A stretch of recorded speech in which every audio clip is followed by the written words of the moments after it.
ಅವರ ಈ ಕೈ ಸನ್ನೆ ನಿಜಕ್ಕೂ ಮೀಡಿಯಾಗ್ ಮಾಡಿರೋದಲ್ಲ ಅಥವಾ ಅದು ಅಶ್ಲೀಲ ಸನ್ನೆನೇ ಅಲ್ಲ ಅನ್ನುವಂಥದ್ದು ಸಂಜನಾ ಅವರ ವಾದ. ಸಂಬಂಧನೇ ಇಲ್ಲ. ಸುಮ್ಮನೆ ಅವ್ರಾಗ ಅವ್ರೆ ಯಾಕೆ ಗಿಲ್ಟಿ ಫೀಲ್ ಆಗ್ತೀರಾ ನೀವು ಮೀಡಿಯಾದಲ್ಲಿ ನಿಮ್ಗೆ ಮಾಡಿದ್ದಾರೆ ಅಂತ? ನೀವೇನಾದ್ರೂ ಅಂಥದ್ದು ಮಾಡಿದೀರಾ ಅವ್ರಿಗೆ? ಅಷ್ಟು ಗಿಲ್ಟಿ ನೀವು ಫೀಲ್ ಮಾಡ್ತಾ ಇದ್ದೀರಾ ಅಂದ್ರೆ ನೀವೇ ಏನೋ ಮಾಡಿರ್ಬೇಕು. ನಮಗ್ ನೋಡಿದ್ರೆ ಆ ಥರ ಏನೂ ಫೀಲಿಂಗೇ ಬರ್ತಾ ಇಲ್ಲ. ನೀವ್ಯಾಕೆ ಆ ಫೀಲಿಂಗ್ ತಗೊಳ್ತಾ ಇದ್ದೀರಾ? ಅವ್ರೇನ್ ಬಾಯಿಂದ ಹೇಳಿದಾರಾ? ಅವ್ರೇನ್ ಕಣ್ಣಿಂದ ಹೇಳಿದಾರಾ? ಏನೂನುವೇ ಇಲ್ಲ. ಇಲ್ಲ, ಅದು ಮುದ್ರಾ ಮಾಡ್ತಾ ಇದಾರೆ, ಅವರು ಯೋಗ ಮಾಡ್ತಾ ಇದ್ದಾರೆ. ಅದು ತುಂಬಾನೇ ಪವರ್ಫುಲ್ ಆದ ಮುದ್ರಾ ಅದು. ಎಷ್ಟು ಪವರ್ಫುಲ್ ಅಂದ್ರೆ ಅಷ್ಟು ಶಕ್ತಿ ಬರುತ್ತೆ ಅವ್ರ ಬ್ರೈನ್ಗೆ ಅದರಿಂದ. ಅದನ್ನ ಸಂಜನಾ ಅವರು ಉಪಯೋಗ ಅಂದ್ರೆ ಲೈಕ್ ಪ್ರಾಕ್ಟೀಸ್ ಮಾಡಿದ್ದುಂಟಾ ಆ ಯೋಗ ಅಥವಾ ಆ ಮುದ್ರೆ? ನನಗೆ ಆ ಮುದ್ರದ ಬಗ್ಗೆ ಈಗೀಗ ಲಾಸ್ಟ್ 2-3 ಡೇಸ್ ಅಲ್ಲಿ ನಡೆದಾದ್ಮೇಲೆನೆ ವಿಚಾರಣೆ ಮಾಡಿದ್ದೀನಿ. ಆ್ಯಂಡ್ ನನಗೆ ಇನಿಷಿಯಲಿ ಅನ್ಸಿದ್ದೇನೆಂದ್ರೆ ಕೈಗೇಟ್ ಆಗಿರ್ಬೇಕು ಅಂತ. ಅದಾದ್ಮೇಲೆ ತುಂಬಾ ಋಷಿ ಮುನಿಯರ ಒಂದು ವೈರಲ್ ವಿಡಿಯೋಸ್ ನೋಡಿದ್ರೆ ಇದು ನಿಜಕ್ಕೂ ಒಂದು ಮುದ್ರಾನೇ ಆಗಿದೆ. ರೆಸಿಪ್ರೊಕೇಟಿವ್ ಯೋಗ ಹೇಳ್ತಾರೆ ಅದನ್ನ, to generate strength in your brain.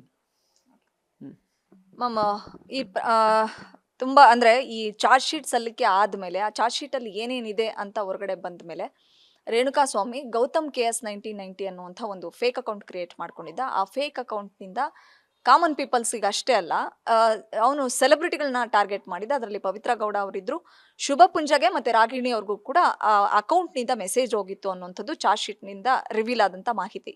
So ಯಾವ್ಯಾವ ನಟಿಯರಿಗೆ ಹೋಗಿತ್ತು ಈ ಹಿಂದೆ ಕಂಪ್ಲೇಂಟ್ ಆಯಿತು, ಅವರೆಲ್ಲ ಹೌದು ನಮಗೂ ಬಂದಿತ್ತು ಅಂತಂದ್ರು. ಚಿತ್ರಾಲ್ ರಂಗಸ್ವಾಮಿ ನನಗೂ ಬಂದಿತ್ತು ಅನ್ನುವಂಥ ವಿಚಾರವನ್ನು ಹಂಚ್ಕೊಂಡಿದ್ರು. ಈ ನಟಿಮಣಿಯರಿಗೆಲ್ಲ ಬಂದಿದ್ದು ವಿಚಾರ ಗೊತ್ತಾದ್ಮೇಲೆ ಸಂಜನಾ ಏನಾದ್ರು ಇನ್ಸ್ಟಾ ಚೆಕ್ ಮಾಡಿದ್ರ ಆ ಒಂದು ಫೇಕ್ ಅಕೌಂಟ್ ಇಂದ ಸಂಜನಾ ಅವ್ರಿಗೆ ಏನಾದ್ರು ಬ್ಯಾಡ್ ಮೆಸೇಜಸ್ ಅಥವಾ ಫೋಟೋಸ್ ಏನಾದ್ರು ಬಂದಿತ್ತಾ, ಪರ್ಟಿಕ್ಯುಲರ್ಲಿ ಗೌತಮ್ KS 1990? ನಾನು ವೆರಿಫೈಡ್ ಅಕೌಂಟ್ಗಳಿಂದಾನೇ ಬರೋ ಮೆಸೇಜಸ್ ಚೆಕ್ ಮಾಡಲ್ಲ. ಬಿಕಾಸ್ 24 lakh ಫಾಲೋವರ್ಸ್ ಇನ್ಸ್ಟಾಗ್ರಾಮಲ್ಲಿದ್ದಾರೆ, 46 lakh ಫಾಲೋವರ್ಸ್ ಫೇಸ್ಬುಕ್ಕಲ್ಲಿದ್ದಾರೆ, ಯೂಟ್ಯೂಬಲ್ಲಿ 1 lakh ಅಬಬ ಇದ್ದಾರೆ. ಅದು ಕುತ್ಕೊಂಡು DM ಎಲ್ಲ ಹೋದ್ರೆ ಐ ಥಿಂಕ್ ನಿಮಗೂ ಇಂಟರ್ವ್ಯೂ ಕೊಡೋಕ್ಕೆ ಟೈಮ್ ಇರಲ್ಲ. ಒಂದು 3 ವರ್ಷ ಆದ್ಮೇಲೆ ಫ್ರೀ ಆಗ್ತೀನಿ ನಾನು ವೆರಿಫೈಡ್ ಅಕೌಂಟಿಂದ ಬರೋ ಮೆಸೇಜೇ ಓದಲ್ಲ. ಇನ್ನ ಅನ್ವೆರಿಫೈಡು ಈ ಸ್ಪ್ಯಾಮರ್ಸ್ ಎಲ್ಲ ತಲೆಯಲ್ಲಿ ಹಾಕೊಂಡು ಉಳಿದ ಥರ ಓಡಾಡಿದ್ರೆ ಜೀವನಾನೇ ಮುಗ್ದೋಗುತ್ತೆ. ಈ ತರ ಫೇಕ್ ಅಕೌಂಟ್ ಕ್ರಿಯೇಟ್ ಮಾಡ್ಕೊಂಡು ಅವರದ್ದಲ್ಲದ ಇನ್ನೊಂದು ಅಕೌಂಟ್ನಲ್ಲಿ ಬ್ಯಾಡ್ ಕಮೆಂಟ್ ಮಾಡೋದು ಹೆಣ್ಮಕ್ಳಿಗೆ, ಅಥವಾ ಕೆಟ್ಟದಾಗಿ ಫೋಟೋಸ್ಗಳನ್ನ ಕಳಿಸೋದು, ನ್ಯೂಡ್ ಪಿಕ್ಚರ್ಸ್ ಕಳಿಸೋದು, ಈ ತರ ಕ್ಯಾರೆಕ್ಟರ್ ಇರುವಂಥ ಕ್ಯಾಟಗರಿಯ ಗಂಡು ಮಕ್ಳಿಗೆ ಏನು ಹೇಳ್ತಾರೆ ಸಂಜನಾ?